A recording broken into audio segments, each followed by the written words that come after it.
Hello मेरे प्यारे बच्चों।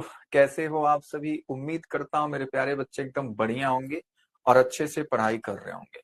तो चलिए क्लास को स्टार्ट करते हैं मेरे प्यारे बच्चों। जैसा कि आपको पता है, हम पढ़ रहे हैं बच्चों अपने क्लास 12 के दूसरे चैप्टर का, जिसका नाम है मेरे प्यारे बच्चों इलेक्ट्रोस्टैटिक पोटेंशियल एंड कैपेसिटेंस। ठीक है, तो आज की क्लास मेरे प्यारे बच्चों इस चैप्टर 2 के हम लोग बात करेंगे लेक्चर नंबर 4 की। ठीक है, तो मेरे प्यारे बच्चों लेक्चर नंबर 3 में हमने क्या क्या बातें किया था वो हम लोग थोड़ा सा रिकैप करेंगे, उसके बाद चीजों को हम लोग आगे बढ़ाएंगे।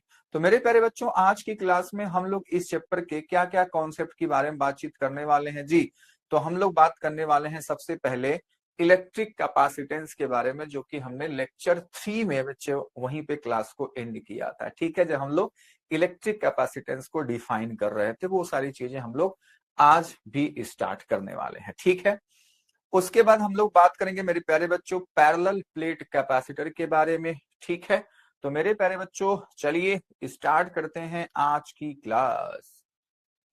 तो बच्चा, लास्ट क्लास में हमने डाई इलेक्ट्रिक सबस्टेंस के बारे में बातचीत किया था, हमने पोलराइजेशन के बारे में बात किया था। ठीक है, फिर हम लोग पोटेंशियल एनर्जी के बारे में भी बातचीत किए थे।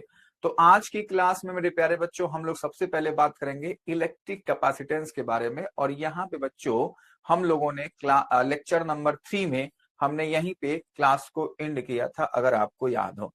वहां पे मैंने बाल्टी वगैरह बना करके सारी कहानियां आपको समझा दी थी। ठीक है, तो मेरे प्यारे बच्चों वहां से कहानी को हम लोग आगे बढ़ाते हैं। ठीक है, तो मेरे प्यारे बच्चों इलेक्ट्रिक कैपेसिटेंस क्या होता है? इलेक्ट्रिक कैपेसिटेंस मेरे प्यारे बच्चों होता है कि कोई कंडक्टर मेरे प्यारे बच्चों कितना चार्ज को स्टोर कर सकता है, उसकी एबिलिटी को क्या कहते हैं?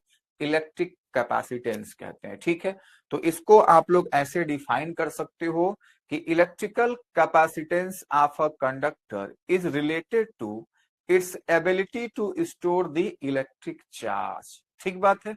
अच्छा, लेकिन मैंने कहा मेरे प्यारे बच्चों कि जब आपको इसका डिफिनीशन कहीं पे लिखना होगा ना, तो आपको मेरे प्यारे बच्चों ये डिफिनीशन लिखना है। यहां से यहां तक की बातें क्या लिखना है बच्चों? तो हमको लिखना है the ratio of charge given to a conductor and the increase in potential of the conductor is called the electric capacitance of the conductor। ठीक है, हमने इस चीज को अपने प्यारे बच्चों को याद दिला दूं, मैंने लेक्चर नंबर 3 में जब क्लास को एंड किया था तो हमने बच्चों बकेट से इस चीज को समझाया था कि मान लो अपने पास एक बकेट है और इसका बच्चों जो कैपेसिटी है वो 5 लीटर का है। ठीक है मेरे प्यारे बच्चों। अच्छा जी, मान लिया मेरे प्यारे बच्चों इसमें आप लोग वाटर को फिल कर रहे हो। ठीक है, तो मेरे प्यारे बच्चों वाटर का लेवल यहाँ पे क्या होगा? धीरे धीरे क्या होगा बच्चों? इंक्रीज होगा। बात समझ में आई? यानी कि वाटर लेवल क्या हो रहा है मेरे प्यारे बच्चों? इंक्रीज हो रहा है। ठीक है, तो जैसे जैसे यहां से हमको क्या समझ में आता है? यहां से हमको समझ में आता है कि जैसे जैसे वाटर आप इस वाले बकेट में डालोगे, वाटर लेवल भी मेरे प्यारे बच्चों क्या होता है? इंक्रीज होता है। ठीक बात। अच्छा, तो इसी तरीके से मैंने अपने प्यारे बच्चों को यहाँ पे जो हमको बात करनी है वो तो हम कंडक्टर की बात करेंगे ना। तो मान लो हमारे पास कोई कंडक्टर है, तो हम लोग यहाँ पे वाटर डाल रहे थे, तो यहाँ पे मेरे प्यारे बच्चों क्या डालेगा? चार्ज डालेंगे। हम लोग चार्ज को इसमें रखना चाहते हैं। ठीक है मेरे प्यारे बच्चों। अच्छा, तो चार्ज को जब हम डालेंगे तो जैसे जैसे चार्ज मेरे प्यारे बच्चों यहाँ पे इंक्रीज होता है, मतलब जैसे जैसे इसमें चार्ज डालेंगे तो मेरे प्यारे बच्चों वैसे वैसे इसका पोटेंशियल इंक्रीज होता है। क्या इंक्रीज होता है बच्चों? पोटेंशियल इंक्रीज होता है। तो जैसे वहां पे वाटर लेवल है, यहाँ पे मेरे प्यारे बच्चों क्या है? पोटेंशियल है। जैसे वहां पे वाटर है वैसे यहाँ पे चार्ज है। उम्मीद करता हूँ वो कहानी मेरे प्यारे बच्चों को सारी बातें अच्छे से समझ में आई होंगी। तो हमने यहां से आपसे कहा था कि इसका मतलब हुआ कि जो चार्ज है वो डायरेक्टली प्रोपोर्शनल है वी के। ठीक है, जब यहाँ पे हमने इक्वल का साइन लगाया तो मेरे प्यारे बच्चों ये हो गया था सीवी। यहाँ पे सी को ही हम क्या कहते हैं? कैपेसिटेंस। तो मेरे प्यारे बच्चा लोग, तो हम लोग सी को क्या कहते हैं? कैपेसिटेंस। तो सी का फॉर्मूला क्या हो जाएगा? C is equals to Q by V का। बात समझ में आई? C इक्वल्स टू मेरे प्यारे बच्चों क्या हो जाएगा, Q बाई V हो जाएगा। ठीक है, और यहीं से मेरे प्यारे बच्चों बातें हमने की थी कि लेकिन C ना तो Q पे डिपेंड करता है और ना तो V पे डिपेंड करता है। कैसे हमने कहा, तो हमने कहा कि बच्चे अगर मान ले ये वाला जो हमारे पास बाल्टी है ये 5 लीटर का है, तो इसमें मैक्स टू मैक्स कितना पानी आप रख सकते हो, तो आप कहोगे 5 लीटर। तो जो इसकी औकात है 5 लीटर का, क्या वो चेंज हो जाएगा? मैं इसमें 100 ml भी रख सकता हूं, मैं मेरे प्यारे बच्चों इसमें 1 लीटर भी रख सकता हूं, मैं इसमें 2 लीटर भी रख सकता हूं। ठीक है, लेकिन क्या इसकी कैपेसिटी चेंज हो गई? आप कहेंगे नहीं। आप 1 लीटर डालोगे तभी भी इसकी कैपेसिटी 5 लीटर ही रहेगी, आप 2 लीटर पानी डालोगे तभी भी इसकी कैपेसिटी 5 लीटर ही रहने वाली है। ठीक है, तो वही हालत है मेरे प्यारे बच्चों किसी कंडक्टर के साथ, क्योंकि उसकी कैपेसिटी वही रहेगी, ना कि उसके चार्ज और वोल्टेज पर, पोटेंशियल पे उसकी कैपेसिटी इंक्रीज या डिक्रीज होगी, यानी कि डिपेंड नहीं करता है। बात समझ में आई? किन किन बातों पर डिपेंड करेगा, तो आगे बातें हम लोग करेंगे। बात समझ में आई? ठीक है, चलो। तो मेरे प्यारे बच्चों को इतनी बातें अच्छे से समझ में आई होंगी लास्ट क्लास यानी कि लेक्चर नंबर 3 से। तो वही बातें हमने कहा कि if on giving charge Q to a conductor its potential increases V, then Q directly proportional to V, Q is equals to CV या C is equals to Q by V। तो ये जो हमने डिफाइन किया था capacitance, वो मेरे प्यारे बच्चों इसी फॉर्मूले से किया था, यहां से यहां तक की बातें जो मैंने किया। ठीक बात, उम्मीद करता हूं मेरे प्यारे बच्चों को यहां तक की बातें अच्छे से समझ में आ रही होंगी। अरे बोलो हाँ या ना? हाँ जी, बिल्कुल समझ में आ रही है। चलो, तो ये फॉर्मूला आपको याद कर लेना है। अब मेरे प्यारे बच्चों हमारे पास एक अलग क्वांटिटी आ गई जिसको हम क्या कह रहे हैं, इलेक्ट्रिक कैपेसिटेंस कह रहे हैं। ठीक है, तो इसका कुछ यूनिट होगा, यानी कि इसको किसी में मेजर किया जाएगा। इसका मेरे प्यारे बच्चों ये वेक्टर क्वांटिटी है, स्केलर क्वांटिटी है, ये क्या है, कैसे है, तो ये सारी जानकारी मेरे प्यारे बच्चों को पता होना चाहिए। तो चलिए मेरे प्यारे बच्चों बात करते हैं। तो सबसे पहले यूनिट की बात कर लें। तो भैया भैया अगर हमने कहा कि C equals to Q by V होता है, तो Q का कूलॉम और V का मेरे प्यारे बच्चों हम लोग जान चुके कि वोल्ट होता है। तो एक तो इसका यूनिट हो जाएगा कूलॉम पर वोल्ट, लेकिन इसका यूनिट होता है बच्चों फैरड। क्या बोलते हैं इसको? फैरड, कैपिटल F से रिप्रेजेंट किया जाता है। तो कूलॉम पर वोल्ट भी सही है, लेकिन हम लोग इसके SI यूनिट को क्या कहते हैं? फैरड कहते हैं। क्या कहते हैं बच्चों? फैरड, और उसको कैपिटल F से रिप्रेजेंट किया जाता है। ठीक है, चलो अगला पॉइंट मेरे प्यारे बच्चों, डायमेंशन इसका क्या होगा? तो डायमेंशन मेरे प्यारे बच्चों आपको पता है कि चार्ज और वोल्टेज के डायमेंशन को हम लोग देख करके कैपेसिटेंस के डायमेंशन को लिख सकते हैं। बोलो, बताओ लिख के? चलो बता ही देता हूं, तुम लोग मानोगे तो हो नहीं। देख, C इक्वल्स टू होता है Q बाई V। Q का डायमेंशन मेरे प्यारे बच्चों IT के फॉर्मूले से हो जाएगा 80। ठीक है ना? अभी जाना तो आप लोग कर सकते हो। चलो, V होता है मेरे प्यारे बच्चों W बाई Q। चल पहले फॉर्मूला ही बनाना आपको सिखा देता हूँ कि कैसे आप लोग करेंगे। देख, Q का चलो आपको पता है, इसको छोड़ दो। V को आपको पता है कि होता है सर W बाई Q होता है। अरे बोल, इसका फॉर्मूला यही तो होता है। तो यानी कि यहाँ से C का फॉर्मूला जाएगा, Q कूद के ऊपर जाएगा तो हो जाएगा Q स्क्वायर बाई W। ठीक है, अच्छा। तो मेरे प्यारे बच्चों आपको पता है कि Q स्क्वायर, इसका तो हमको पता है W का क्या हो जाएगा, F इंटू डी, यानी कि फोर्स इंटू डिस्प्लेसमेंट। ऐसे ही फॉर्मूले को आपको बनाना सीखना है।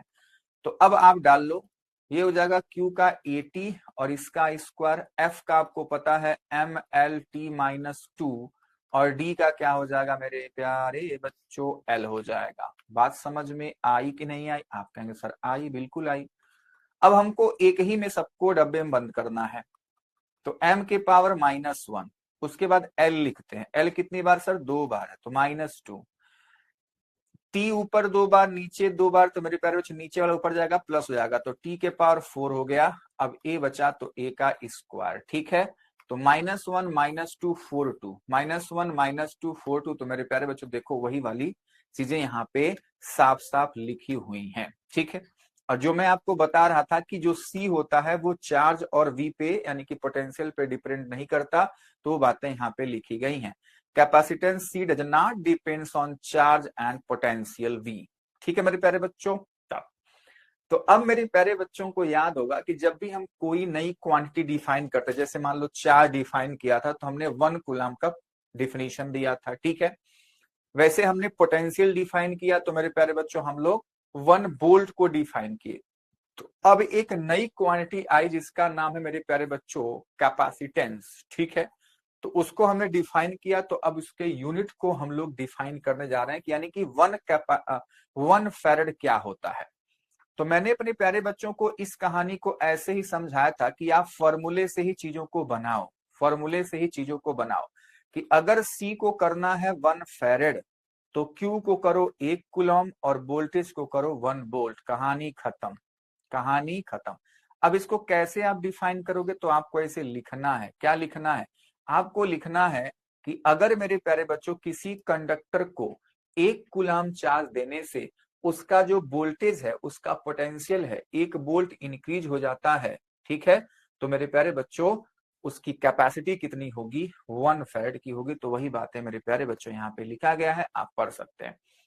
A conductor is said to have a capacity of 1 farad when a charge of 1 coulomb raises its potential by 1 volt।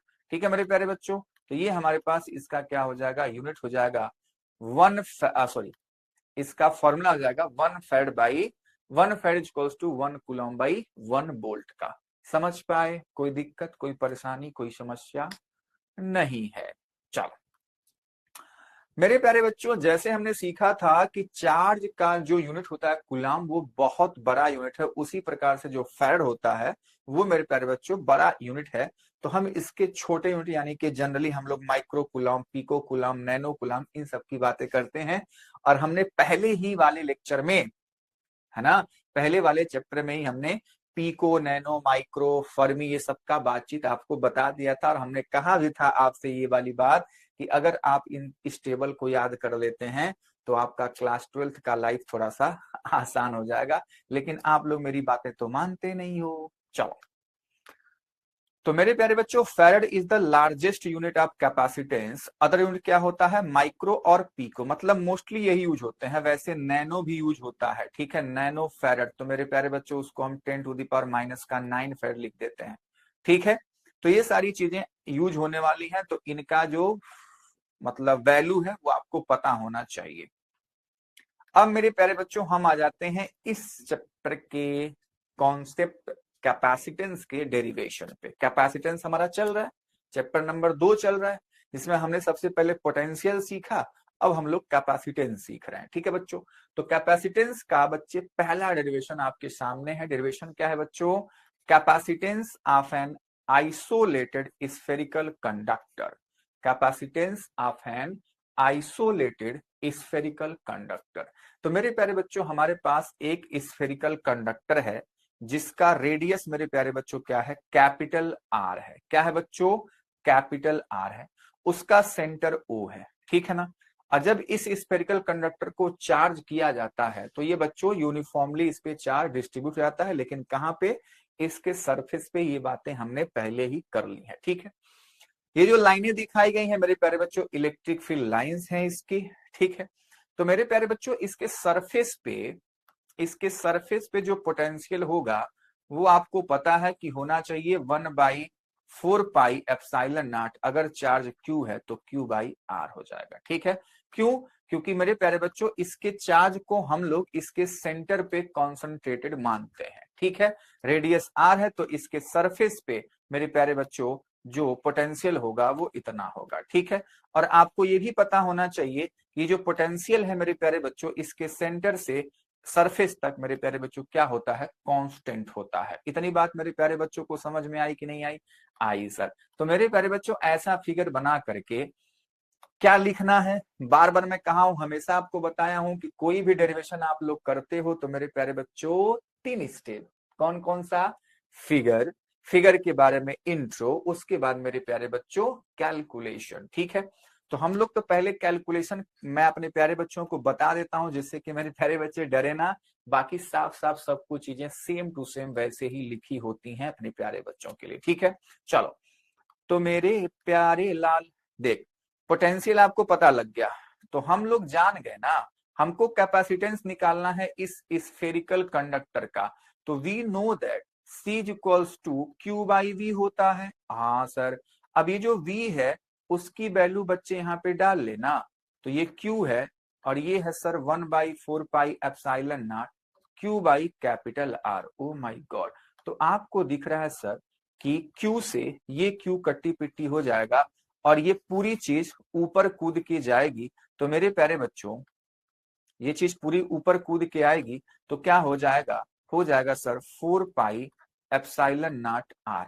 यानी कि सर इस स्फेरिकल कंडक्टर का जो कैपेसिटेंस होगा वो हो जाएगा 4πε0 R। सिंपल सी बात है, ठीक है।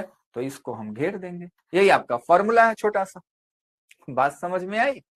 यहाँ पे R क्या है, उस स्फेरिकल कंडक्टर का रेडियस, और 4πε0 आपको पता है।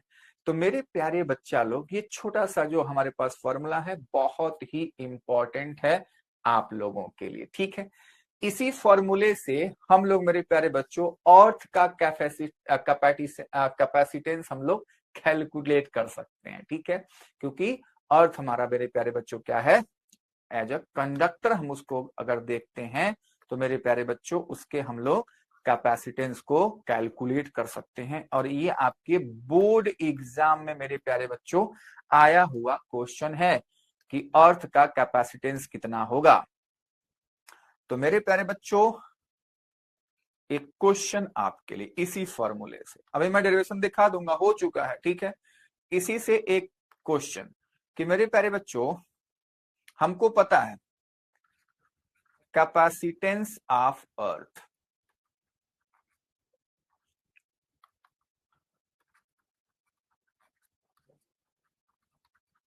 ठीक है। तो मेरे प्यारे बच्चों आपको पता है कि रेडियस ऑफ अर्थ होता है 6400 किलोमीटर। बात समझ में आई? अरे बोलेगा, हाँ सर इतना होता है। तो मेरे प्यारे बच्चों आपको इस वाले फॉर्मूले से आपको बच्चा कैपेसिटेंस ऑफ अर्थ कैलकुलेट कर लेना है, ठीक है। कितना होगा आपको पता होना चाहिए। देखो 1/4πε0 होता है 9 × 10⁹, तो ये कितना हो जाएगा 1/9 × 10⁹ हो जाएगा, और ये हो जाएगा 6400 और किलोमीटर है तो 10⁻³ मीटर हो जाएगा, ठीक है। तो ये सारी बातें हो चुकी हैं। अब मेरे प्यारे बच्चों आप इसको डिवाइड करोगे, सब कुछ करोगे, तो जो वैल्यू आएगी काट पीट के आप देख लेंगे, आएगा मेरे प्यारे बच्चों ऑलमोस्ट 711 माइक्रोफैरड, ठीक है। आप इसका कैलकुलेशन कर लीजिएगा, आपको ये वैल्यू मेरे प्यारे बच्चों मिल जानी है। आप यहां से कट्टी पिट्टी कर सकते हैं, कोई दिक्कत वाली बातचीत नहीं है, ठीक है। कैसे काटोगे, 63 बार जाएगा 7 बार, ठीक है मेरे प्यारे बच्चों। फिर उसके बाद काटोगे तो बच्चा कितना बचा, 10 बच गया, तो हम लोग काटेंगे 9 1 जा 9, फिर 10 बचा, फिर 9 1 जा 9, तो ऐसे हो जाएगा। और मेरे प्यारे ये कूद के ऊपर जाना है तो 10⁻⁻6 जाना है, तो उसीलिए मैंने लिख दिया कि 711 माइक्रोफैरड। समझ पाए बात को? हाँ जी, ठीक है। तो अर्थ का कैपेसिटेंस आपको याद होना चाहिए 711 माइक्रोफैरड। अब इससे आपको समझ में आ रहा है कि 1 फैरड कितना बड़ा अमाउंट है, ठीक है। इतनी बड़ी अपनी अर्थ मेरे प्यारे बच्चों, उसका जो कैपेसिटी है वो है कितना, 711 माइक्रोफैरड। माइक्रोफैरड है बच्चा, है ना। तो 1 फैरड कितना बड़ा अमाउंट है आप उससे इमेजिन कर सकते हो, ठीक है ना बच्चों। तो सेम टू सेम हालचाल, हमने ऐसा फिगर बनाया सर, उसके बारे में हमने 2-4 बातें लिख दी सर, ठीक है। लिख लोगे ना, इसमें कुछ देखने वाली बातचीत तो वैसे है नहीं, ठीक है। सेम टू सेम हालचाल जैसे पहले हम लोग करते आ रहे थे कि डेरिवेशन में हम लोग फिगर बनाते हैं, उसके बाद 2-4 बातें लिखे, तो वही बातें यहाँ पे लिखी गई हैं और कुछ नहीं है, ठीक है बच्चा। कैलकुलेशन के लिए पोटेंशियल, फिर हमने कैपेसिटेंस का फॉर्मूला यूज किया, और हमारे पास मेरे प्यारे बच्चों ये आ चुका है 4 पाई एप्सिलॉन नॉट आर, क्योंकि Q से Q मेरे प्यारे बच्चों क्या हो जाता है, कट्टी पिट्टी हो जाता है, जहां पे आर क्या है, स्फेरिकल कंडक्टर का रेडियस। सिंपल सी बात है, समझ पाए? हाँ सर समझ पाए। चलिए, और यहाँ पे वो बातें भी हमने कर दी हैं, आप एक बार इसको देख सकते हो। ठीक है, सारी बातें सेम टू सेम है, बात समझ में आई? 711 माइक्रोफैरेड। ठीक है, कुछ भी ऐसा नहीं है कि जो मैं आपको बताऊंगा वो एकदम सुंदर साफ साफ लिखा ना हो। ठीक है बच्चों, चलिए अब मेरे प्यारे बच्चों हम लोग बात करने जा रहे हैं कैपेसिटर एंड कैपेसिटेंस की। ठीक है, तो हमको बच्चे एक डिवाइस बनाना है जिसमें बच्चों चार्ज स्टोर रहे, है ना, या आप कहिए कि एनर्जी स्टोर रहे in the form of charge. बात समझ में आई? तो मेरे प्यारे बच्चों देख, ये सारे जो हमारे पास डिवाइसेस दिख रहे हैं, ये लोग, है ना, ये इलेक्ट्रॉनिक कंपोनेंट्स मेरे प्यारे बच्चों आपने कभी न कभी देखा होगा। बोलो, अगर आप किसी शॉप पे जाएंगे जहां पे मोटर वगैरह बन रहा होगा, जहां पे आप बल्ब वगैरह लेने जाते हैं, तो मेरे प्यारे बच्चों ये वाला सारे कंपोनेंट्स कुछ न कुछ जरूर देखा। अगर कुछ नहीं देखा है तो मेरे प्यारे बच्चों इसको जरूर देखे होंगे, नहीं देखे हैं तो आज जरूर जाके देख लीजिएगा। ठीक है, ये क्या है, जो हमारे घरों में बच्चों सीलिंग फैन लगा होता है या टेबल फैन लगा होता है, उसमें ये चीज लगा होता है। ठीक है, गर्मियों के दिनों में मोस्टली ऐसा होता है कि मेरे प्यारे बच्चे आपके जो फैन होते हैं, सीलिंग फैन या कोई भी फैन, वो स्लो हो जाते हैं। ठीक है, तो आपके अंकल या आपके मामा या आपके घर में कोई हो, पापा वगैरह, तो वो लोग कहते हैं कि कंडेंसर खराब हो गया है जी। ये शब्द सुने होंगे आप कि इसका कंडेंसर खराब हो गया। तो इसको मेरे प्यारे बच्चों कंडेंसर ही बोलते हैं। ठीक है, इसको कंडेंसर बोलते हैं। तो मार्केट से जाकर के बच्चों 20-25 रुपए का मिलता है, उसको लाया जाता है, फिर उसको लगा दिया जाता है, तो आपका फैन फिर से एकदम मस्त तरीके से चलने लग जाता है। ठीक है, तो ये बच्चों आपने जरूर देखा होगा। तो यही क्या है, हमारे पास कैपेसिटर है जिसको हम लोग कंडेंसर भी कहते हैं। ठीक है, ये कैपेसिटर है। ये क्या है बच्चों, ये एक बैटरी की तरह काम करता है जिसके पास एनर्जी स्टोर होती है चार्ज के फॉर्म में। ठीक है, तो जो हमारे पास इलेक्ट्रिकल इक्विपमेंट है, मान लो पंखा है, ठीक है, तो उसको स्टार्ट होने के लिए जो हमारे पास घरों में बिजली आती है वो पर्याप्त नहीं होती, उसको कुछ और एनर्जी चाहिए। तो वो एनर्जी मेरे प्यारे बच्चों ये बंदा देता है, पूरा का पूरा अपना एनर्जी जो स्टोर करके रखेगा उस फैन को दे देगा कि ले भैया तू चल ले। ठीक है, जब भी उसको स्टार्ट होना होगा तो उसको मेरे प्यारे बच्चों जो आपके घर में पावर सप्लाई आ रही है उससे अधिक एनर्जी की आवश्यकता होती है, जो कि ये प्रोवाइड करता है। ठीक बात है, आप लोग देखते होंगे कि जब कंडेंसर खराब आता है तो पंखे को बच्चों ऐसे घुमाना भी पड़ता है, जब घुमा देते हैं तब वो थोड़ा सा तेज हो जाता है। किए हो कि नहीं किए हो? ठीक है, तो वही है कि वो स्टार्ट नहीं हो पा रहा है। बात समझ में आ रही है? तो उसका काम मेरे प्यारे बच्चों ये हमारा कैपेसिटर करता है, यानी कि ये इलेक्ट्रिक एनर्जी को स्टोर करता है। ये एक डिवाइस है जिसको हम क्या कहेंगे, कैपेसिटर कहते हैं। ठीक है, चलिए तो कैपेसिटर को डिफाइन कर लेते हैं। कैपेसिटर क्या होता है? A device in which sufficient amount of charge can be stored on a conductor without changing its shape is called a capacitor. मतलब एक हमारे पास डिवाइस है जिसमें हम sufficient amount of charge store कर सकते हैं। ठीक है, तो मेरे प्यारे बच्चों उसको हम क्या कहेंगे, कैपेसिटर। जैसे आपने क्लास 10th में तो जरूर सीखा है रजिस्टर के बारे में। ठीक है, तो मेरे प्यारे रजिस्टेंस, रजिस्टर की जो प्रॉपर्टी होती थी उसको हम रजिस्टेंस कहते हैं। कहीं ये तो नहीं लग रहा कि ये दोनों सेम है ना जी बच्चे? तो वैसे भी हमारे पास जो इलेक्ट्रिक कंपोनेंट है यहाँ पे जिसकी हम बात कर रहे हैं उसको हम बोल रहे हैं कैपेसिटर। और इसका मेरे प्यारे बच्चों जो आप प्रॉपर्टी इसकी सीखे हो वो है मेरे प्यारे बच्चों कैपेसिटेंस। ठीक है, तो कैपेसिटेंस प्रॉपर्टी है और ये मेरे प्यारे बच्चों डिवाइस है। ठीक है, या आप कह लो इलेक्ट्रिकल कंपोनेंट्स है ना। और ये दोनों क्या है बच्चों, प्रॉपर्टी है। रेजिस्टेंस क्या है? रेजिस्टेंस मेरे प्यारे बच्चों किसी भी कंडक्टर की एक प्रॉपर्टी है जो कि करंट के फ्लो को रजिस्ट कर रहा है। बात समझ में आई। और रजिस्टर क्या है बच्चों, वो डिवाइस है। बात समझ में आती है, ठीक है। तो इस बात को आपको याद रखना है। तो रजिस्टर को मेरे प्यारे बच्चों, अब सिंबल भी बता देता हूं लगे हाथ। रजिस्टर को मेरे प्यारे बच्चों हम लोग ऐसे बनाते थे और उसका रेजिस्टेंस ऐसे आर लिख देते थे किसी भी इलेक्ट्रॉनिक सर्किट में, ठीक है। लेकिन जब कैपेसिटेंस को बनाएंगे तो मेरे प्यारे बच्चों ऐसे बनाएंगे और उसका कैपेसिटेंस सी होता है। तो ये सिंबल है हमारे पास इलेक्ट्रिक सर्किट में कैपेसिटेंस को बनाने का। ठीक बात कंप्लीट हुई। तो ये सारी बातें आपको याद रखनी है मेरे प्यारे बच्चा लोग, ठीक है। अब हम बात करते, देखो तो जो हमारे पास बच्चा वो था, क्या था वो, क्या वो था बच्चे, क्या हमारे पास जो स्फेरिकल कंडक्टर था, तो उसका कैपेसिटेंस मेरे प्यारे बच्चों बनाने के लिए आपको दिख रहा था कि कितना बच्चों झमेला है, बहुत दिक्कत है, ठीक है। क्योंकि इतनी बड़ी अर्थ, उसका कैपेसिटेंस मेरे प्यारे बच्चों क्या है, केवल और केवल 711 माइक्रोफेरेड। तो 1 माइक्रोफेरेड तो बहुत बड़ी क्वांटिटी हो गई, ठीक है। तो उस समस्या को खत्म करने के लिए मेरे प्यारे बच्चों वैज्ञानिकों ने एक नया टाइप का कॉन्सेप्ट दिया और उसका नाम है पैरेलल प्लेट कैपेसिटर। क्या मेरे प्यारे बच्चों, पैरेलल प्लेट कैपेसिटर, ठीक है। तो यहाँ पे जो फिगर आपके सामने दिख रहा है, ये पैरेलल प्लेट कैपेसिटर ही है। इसमें क्या होते हैं, 2 प्लेट्स होते हैं, ठीक है बच्चों। एक पे पॉजिटिव चार्ज होता है, एक पे निगेटिव चार्ज होता है। दोनों प्लेट के बीच में कुछ डिस्टेंस होता है जिसको हम स्मॉल डी लिखते हैं, ठीक है बच्चों।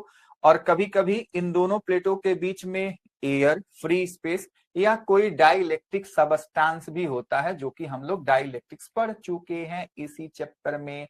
कब पढ़े थे, लेक्चर 3 में, ठीक है।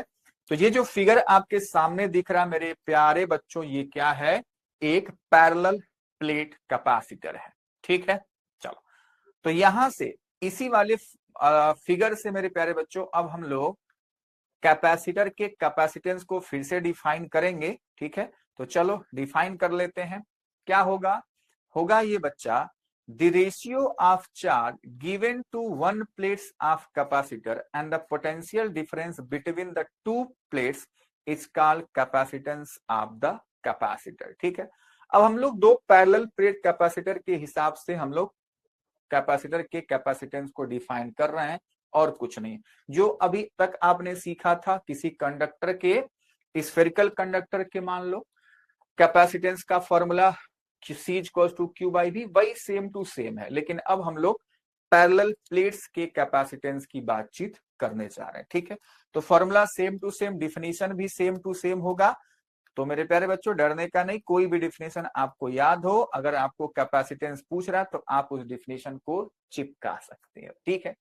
अच्छा, हमने वहां पे बात की थी कि जो कैपेसिटेंस है वो बच्चा चार्ज और वोल्टेज पे डिपेंड नहीं करता है। तो अब बारी आ चुकी है कि भैया किस पे तब डिपेंड करता है, ठीक है। तो मेरे प्यारे बच्चों जो कैपेसिटेंस है सी, वो किन किन बातों पर डिपेंड करता है, depends on geometrical configuration of the conductor, जैसे size, shape, distance between the plates and the medium between plates. बात समझ में आई। यानी कि जो हमारे पास पैरेलल प्लेट कैपेसिटर है, तो उस प्लेट का एरिया कितना है, उन दोनों प्लेट के बीच का मेरे प्यारे बच्चों गैप कितना है, डिस्टेंस कितना है, और उसके बीच में क्या मटेरियल है, उसके पर डिपेंड करेगा हमारे पास कैपेसिटेंस, ठीक है। उसका सिंबल मेरे प्यारे बच्चों यहाँ पे हमने बनाया भी और यहाँ पे आपको दिखा भी दिया गया कि कैपेसिटर, सिंबल ऑफ कैपेसिटर, ठीक है। तो ये कैपेसिटर का बच्चों क्या है, इलेक्ट्रॉनिक सर्किट में सिंबल होता है। अब मेरे प्यारे बच्चों मोस्ट इंपॉर्टेंट कॉन्सेप्ट आपके जैक बोर्ड के 2025 में मेरे प्यारे बच्चों ये डेरिवेशन पूछा गया है। जब हम लोग क्वेश्चन वाला मतलब प्रॉब्लम क्लास करेंगे, जब थ्योरी हो जाएगी, तो वहां पे आपको मैं बताने ही वाला हूं। लेकिन फिर भी आप जानिए कि ये डेरिवेशन बहुत ही आप लोगों के लिए इंपॉर्टेंट है, ठीक है बच्चा। तो इसमें क्या करते हैं, इसमें ऐसा 2 प्लेट्स बनाते हैं। तो मेरे प्यारे बच्चों को पता होना चाहिए, दोनों प्लेट्स हमको दिख रहे हैं ना, ये प्लेट्स मेरे प्यारे बच्चों ऐसे लाइन नहीं है। प्लेट का मतलब होता है ऐसा पूरा, ठीक है। लेकिन अगर मान लो मेरा हाथ है, तो मेरे हाथ को अगर एक प्लेट समझो, लेकिन अगर इसी को मैं ऐसे रख दूं तो आपको केवल ये लाइन दिख रही ना, तो वही हाल चाल है। ये दोनों प्लेट्स हैं, ठीक है बच्चा। इस प्लेट्स का कुछ नाम भी ले सकते हो, एक्स वाई, आपकी इच्छा है। तो एक पे बच्चा पॉजिटिव चार्ज, दूसरे पे मेरे प्यारे बच्चों नेगेटिव चार्ज होता है, ठीक है। दोनों में डिस्टेंस होती है कितना, स्मॉल डी का। तो आपको पता है कि इन दोनों प्लेट्स के बीच में इलेक्ट्रिक फील्ड होगा। क्या होगा बच्चे, इलेक्ट्रिक फील्ड। और किधर से किधर, तो पॉजिटिव चार्ज से नेगेटिव चार्ज की तरफ इलेक्ट्रिक फील्ड होगा। मान लिया कि प्लेट्स का एरिया ए है, दोनों प्लेट्स का एरिया सेम ही लेते हैं, ठीक है। जितना चार्ज पहले वाले प्लेट पे होगा उतना ही नेगेटिव का चार्ज दूसरे वाले प्लेट पे होता है।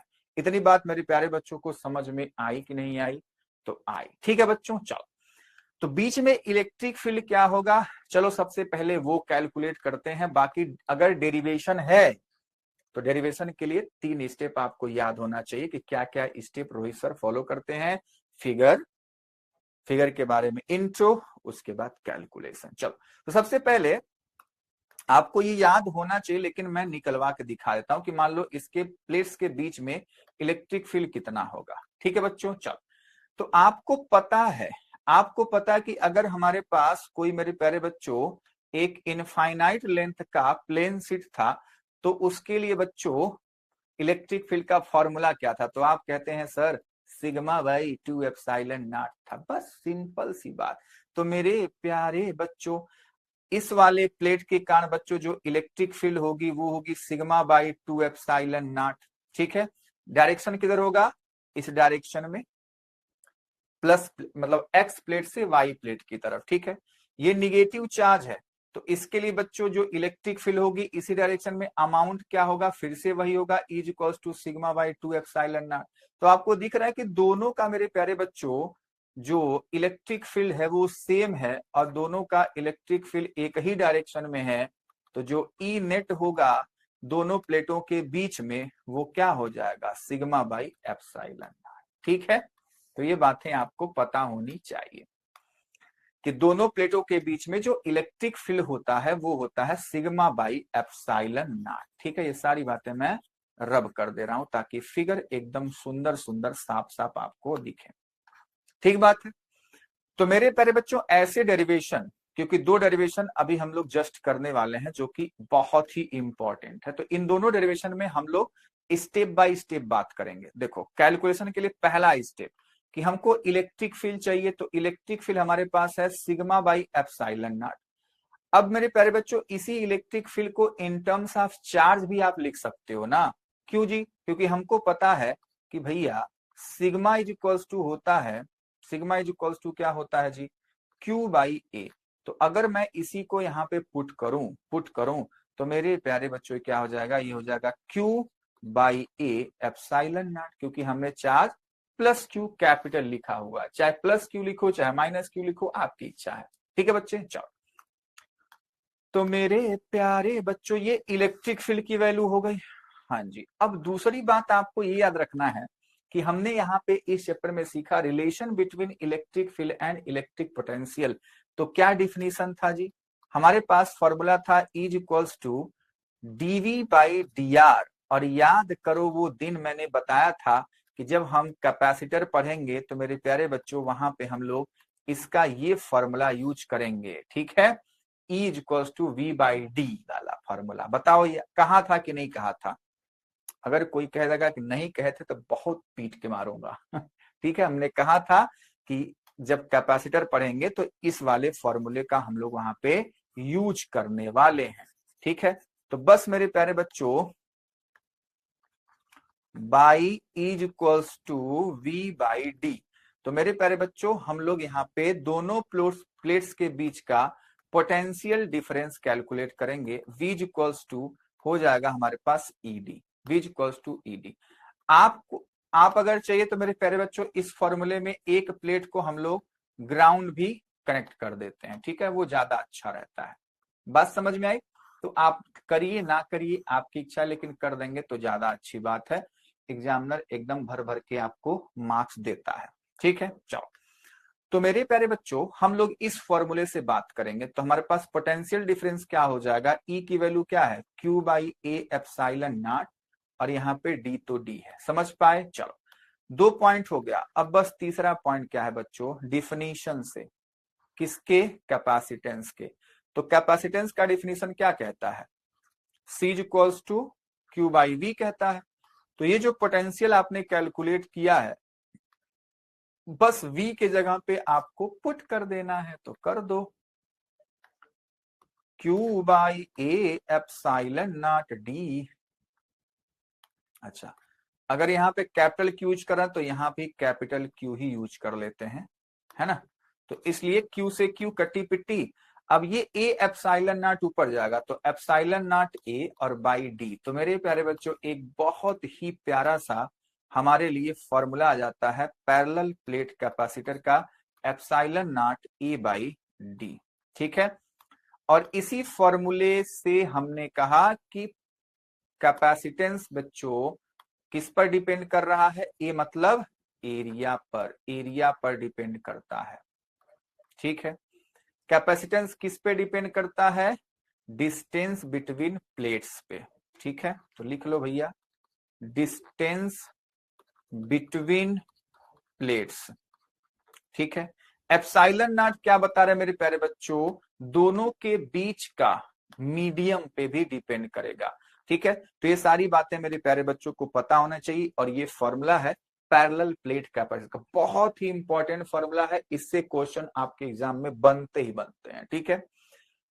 तो चलो फिगर बनाया ये वाला, ठीक है।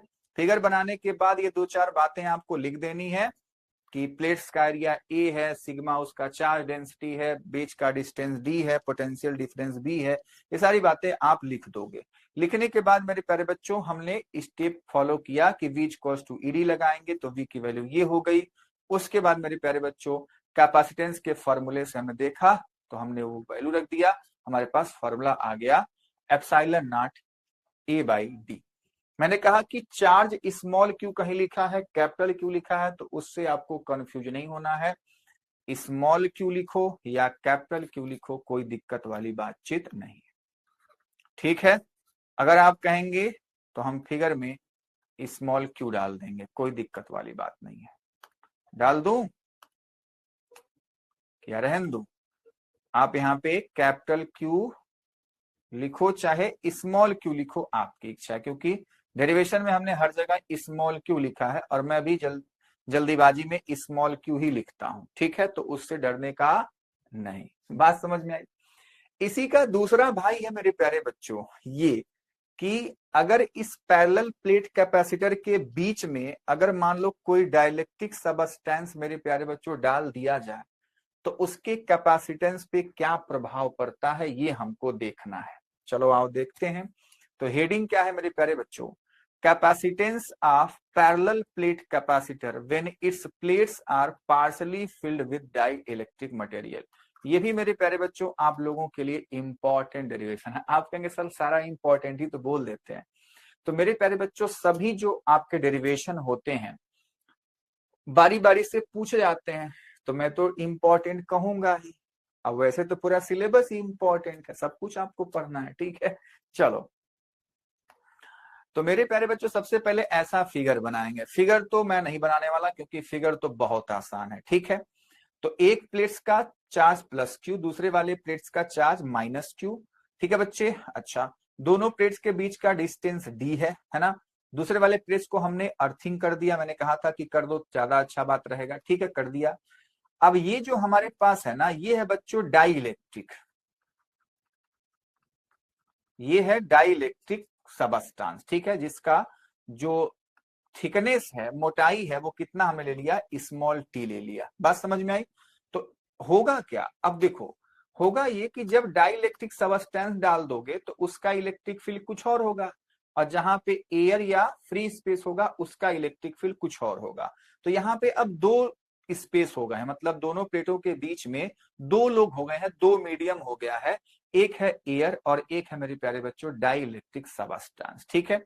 तो बाकी काम मैं स्टार्ट कर रहा हूं कैलकुलेशन। बाकी आपको पता है कि कोई डेरिवेशन है तो 3 स्टेप रोहित सर कहते हैं, फिगर, फिगर का इंट्रो प्लस कैलकुलेशन। ठीक है बच्चों, चलो तो कैलकुलेशन के लिए तैयार, आ जाओ।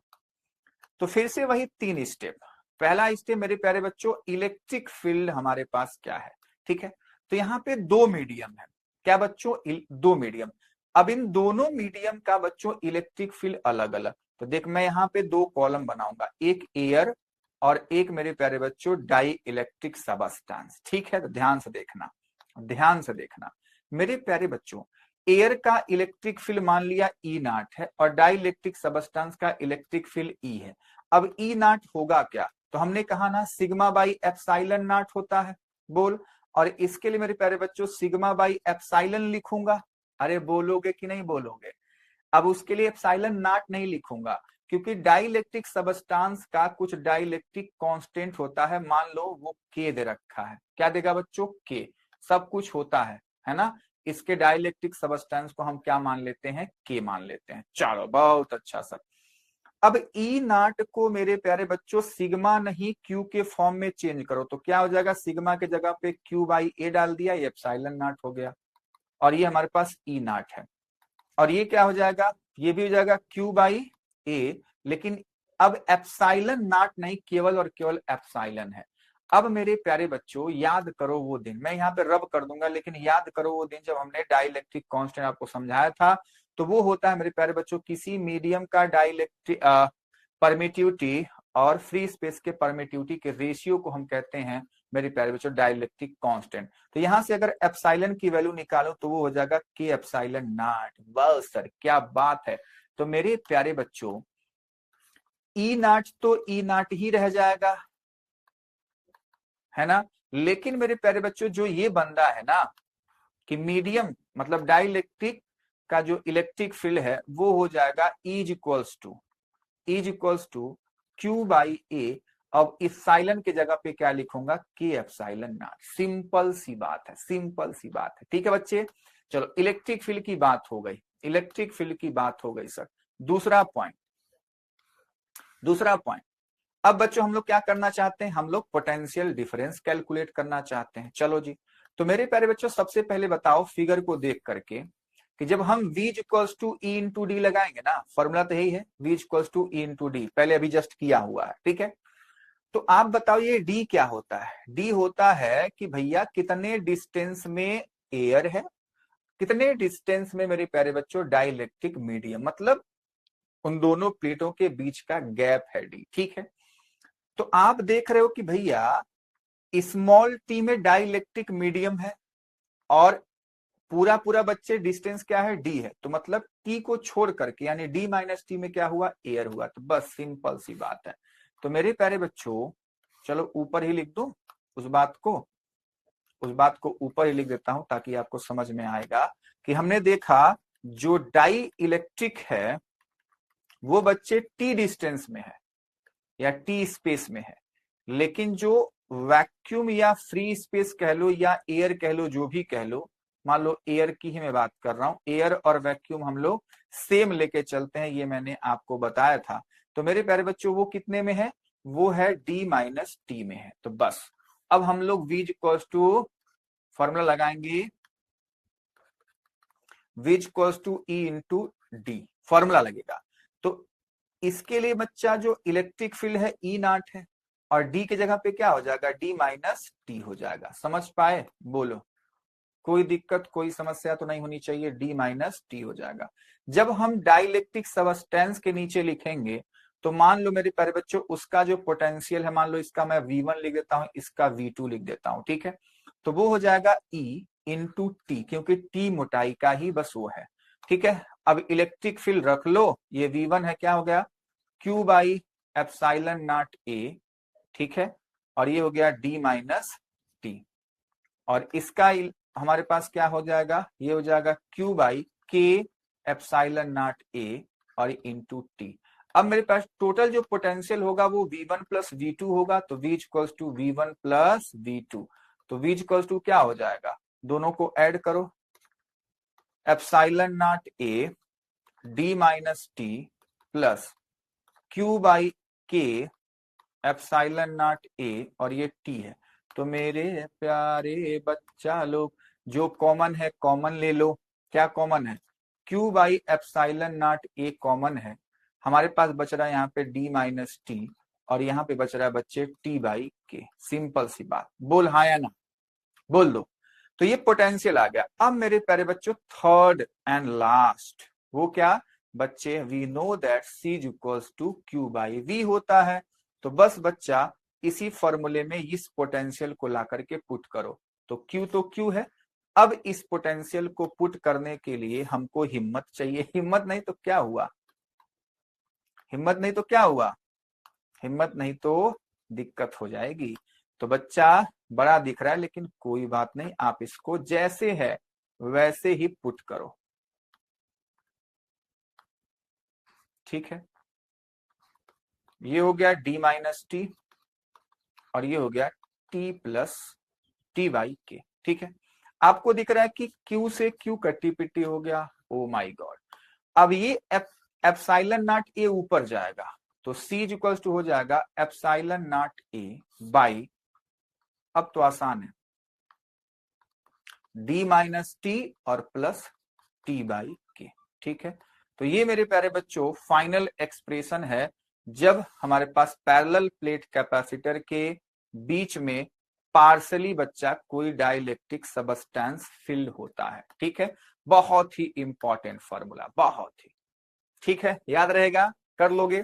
चलो, तो कोई भी डेरिवेशन मेरे प्यारे बच्चों करने के लिए हमको सबसे पहले फिगर बनाना। फिगर बन गया, इस फिगर के बारे में सारी बातें लिख देनी है। लिख लेंगे मेरे प्यारे बच्चे, तो जान ही रहे हैं। ठीक है, कैलकुलेशन स्टार्ट।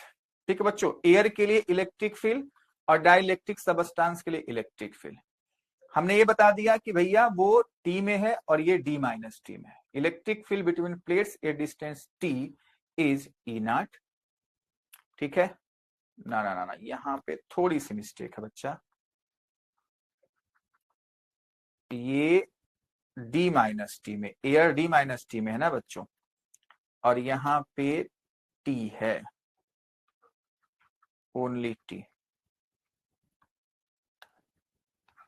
ठीक है, ये टी है, समझ पा रहे हो? तो अब मेरे प्यारे बच्चों टोटल पोटेंशियल हम लोग ऐसे इसको ऐड कर देंगे, है ना। ऐड कर दिया, कैलकुलेशन किया, कैलकुलेशन करने के बाद अपन को ये वैल्यू पता चल जाएगी, epsilon naught A by D minus T plus T by के। ये हमारे पास लास्ट एक्सप्रेशन आ जाएगा मेरे प्यारे बच्चों। ठीक है, अब इसी फॉर्मूला से मेरे प्यारे बच्चों हमारे पास क्या है, अलग अलग इसी के फॉर्मूले बनते हैं। ठीक है, कि अगर मान लो ढेर सारे डाइलेक्ट्रिक सबस्टेंस डाल दे जिसका dielectric constant K1 K2 K3 और हमारे पास जो मोटाई है उसकी जो विड्थ है वो T1 T2 T3 ऐसे हो जाएगी, तो क्या होगा, जब पूरा स्पेस डाइलेक्ट्रिक से भर जाएगा तब क्या होगा, जब खाली हो जाएगा तब क्या होगा। तो अलग अलग कंडीशन बनाते हैं, आ जाओ। Condition number 1, if the entire space between the plates is filled with dielectric material, यानी कि टोटल जो T हो जाए वो D के बराबर। तो जहां पे मेरे प्यारे बच्चों T है वो D कर दो, तो D माइनस टी होता है, तो D माइनस डी 0 हो जाएगा, D बाई के हो जाएगा। तो मेरे बच्चों हमारे पास फॉर्मूला ये हो जाएगा। ठीक है, यानी कि जब पूरा बच्चों डाइलेक्ट्रिक सबस्टेंस पूरे जगह में फिल हो जाएगा तो आपको क्या दिख रहा है, आपको दिख रहा है कि जो कैपेसिटेंस है वो K टाइम्स सी नाट हो गया। सी नाट बोले तो जब केवल एयर हो तो epsilon naught A by D होता था, इसको सी नाट से अगर लिख दें epsilon naught A by D. लेकिन जब हमारा पूरा का पूरा जो स्पेस है वो डाइलेक्ट्रिक मटेरियल से फिल हो गया तो मेरे प्यारे बच्चों वो K टाइम्स हो गया, ये इस बात को बता रहा है। ठीक है, दूसरा point, if there is vacuum और एयर इन इंटायर स्पेस, तो मेरे पास T क्या हो जाएगा, 0 हो जाएगा। तो हमारे पास ये फॉर्मूला होता है, ये हम लोग जानते हैं। बात समझ में आई? तो कोई दिक्कत वाली बात नहीं है। तीसरा, if there is a metal strip of thickness T between the plates, तो मेरे प्यारे बच्चों जो मेटल का जो हमारे पास डाइलेक्ट्रिक कांस्टेंट होता है वो मेरे प्यारे बच्चों इनफाइनाइट होता है। क्या होता है बच्चों, इनफाइनाइट। ठीक है, तो उसके लिए मेरे प्यारे बच्चों हमारे पास फॉर्मूला ये बन जाएगा, मैं बता देता हूं। फॉर्मूला ये है ना, epsilon naught A by D minus T और प्लस टी बाई के। तो जब के मेरे प्यारे बच्चों इनफाइनाइट हो गया ये, तो ये तो चीजें जीरो हो गई ना, तो बस केवल बचा क्या, डी माइनस टी, तो वही हम यहाँ पे लिखा हुआ है। समझ गए? तो आपको याद रखना है कि मेटल का जो डाइलेक्ट्रिक कांस्टेंट होता है वो क्या होता है बच्चों, इनफाइनाइट होता है। ठीक है, अगला हमारे पास है, if strips of dielectrics K1, K2, K3 dot dot are placed between the two plates whose thickness are T1, T2, T3, तो कुछ करने का नहीं, जहां T1 जहां T था वहां पे T1 plus T2 plus T3 ऐसे लिख देना है, जहां पे बच्चों T बाई K था वहां पे T by K1, T by K2, T by K3 यहाँ पे लिख करके काम तमाम करना है। बात समझ में आई? ठीक है बच्चे? हाँ सर, बहुत सही सर।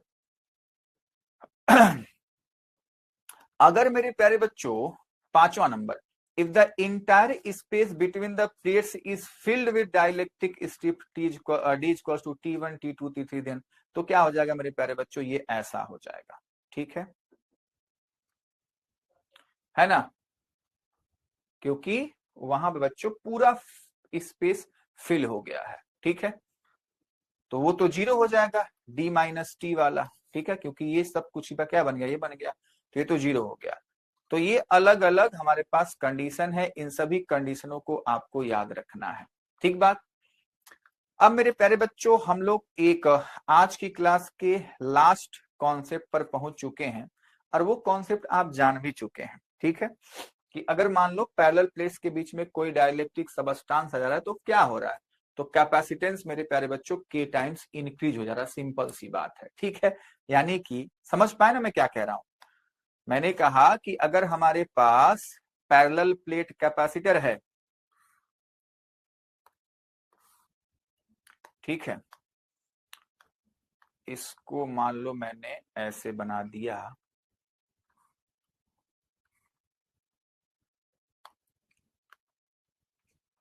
ये मान लो प्लस क्यू, ये मान लो माइनस क्यू, बीच का गैप मेरे प्यारे बच्चों डी है। ठीक है, तो मेरे प्यारे बच्चों ये भी मान लो प्लस क्यू, ये भी मान लो माइनस क्यू, बीच का गैप मेरे प्यारे बच्चों डी है।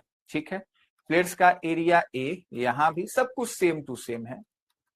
तो मेरे प्यारे बच्चों अगर मान ले बीच में क्या है, पूरा एयर है या फ्री स्पेस है, तब जो कैपेसिटेंस होगा, जिसको मैं सी नॉट लिख रहा हूं, और फॉर्मूला आपका आया था epsilon naught A by D.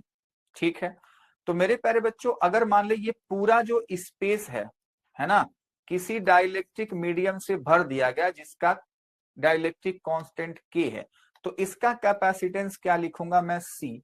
तो अब एप्सिलॉन नॉट नहीं, एप्सिलॉन लिखा जाएगा और ए बाई डी, और हमने आपको बताया कि एप्सिलॉन क्या होगा, के टाइम्स एप्सिलॉन नॉट। सिंपल सी बात, तो यहाँ पे के epsilon naught A by D.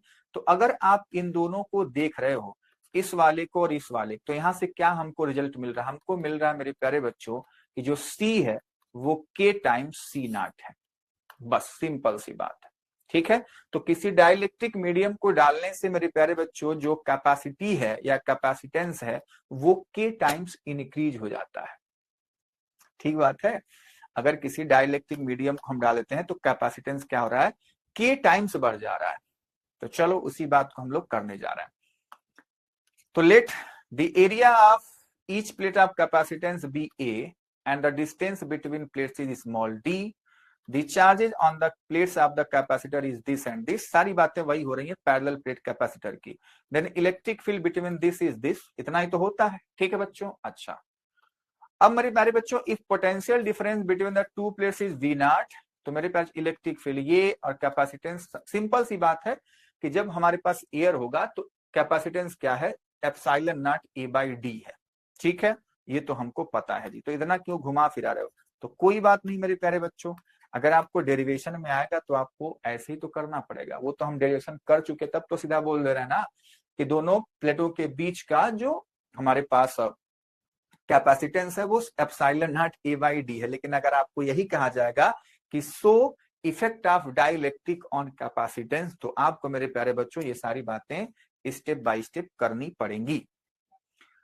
If the dielectric constant of medium filling the entire space between plates is K, ठीक है, then the value of electric field E क्या हो जाएगा, K टाइम्स हो जाएगा। सिंपल सी बात है, जहां पे एप्सिलॉन होगा वहां पे मेरे प्यारे बच्चों क्या हो जाएगा, के एप्सिलॉन नॉट हो जाएगा और क्या।